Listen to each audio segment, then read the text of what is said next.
সুপ্রভাত বন্ধুরা, সবাই কেমন আছো? দেখো আজকে বাড়িতে একটু চিলি চিকেন বানালাম, তো রেসিপিটা তোমাদের সাথে শেয়ার করি। প্রথমে ডিম আর ময়দার ব্যাটার তৈরি করে নিয়েছি। এখানে সব কিছু কেটে রেখে দিয়েছি।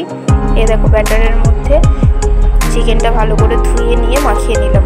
মোটামুটি 1 কেজি মাংসে 3টে ডিম দিলেই হয়ে যাবে। তো ব্যাটারটা ভালো করে তৈরি করে নিয়ে মাখিয়ে রাখতে হবে আধা ঘন্টা ম্যারিনেট করে রেখে পুরোপুরি ঢাকা দিয়ে রেখে দিতে হবে। এরপরে কড়াতে তেল গরম করে চিকেনের টুকরোগুলো একটা একটা করে দিয়ে ভালো করে ভেজে নিতে হবে। এখানেই মাংস প্রায় সিদ্ধ হয়ে যাবে, করার সময় আর বেশি টাইম লাগবে না। চিকেনের টুকরোগুলো ভেজে তুলে নিয়েছি এবং ওই তেলেই আমি দিয়ে দিচ্ছি পেঁয়াজ কুচানো। পেঁয়াজটা একটু লাল লাল করে ভেজে নেবো, খুব বেশি ভাজলেও হবে না, মোটামুটি একটু ভেজে নেওয়ার পরে এখানে দিয়ে দিতে হবে চেরা কাঁচা লঙ্কা। ভাজা হয়ে গেছে, এখানে চেরা কাঁচা লঙ্কা দিয়ে দিলাম এবং দিয়ে দিলাম রসুন কুচো। একটু নাড়াচাড়া করার পর দিয়ে দেবো ক্যাপসিকামের টুকরোগুলো।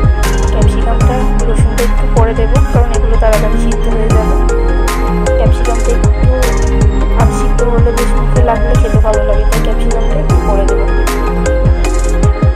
ভালো করে নাড়াচাড়া করার পর দেখো মোটামুটি ভাজা ভাজা হয়ে গেছে। এবার আমি দেবো 3 রকমের সস। প্রথমে দেবো টমেটো সস, তারপরে দিয়ে দেবো রেড চিলি সস।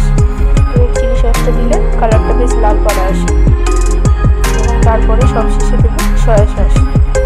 3টে সস দিয়ে পর নুন আর পরিমাণ মতো মিষ্টি আমি দিয়ে দেবো। একটু মিষ্টি মিষ্টি ভালো লাগে, আমি মিষ্টিটা একটু বেশিই দিই।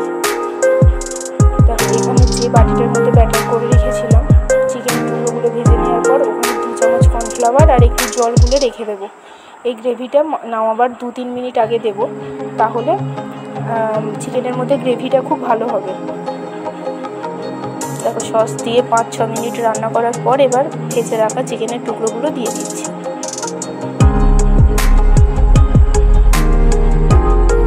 নাড়াচাড়া করার পর মোটামুটি 3-4 মিনিট মতো 4-5 মিনিট মতো নাড়াচাড়া করার পর ওই ব্যাটারটা দিয়ে দিয়েছি।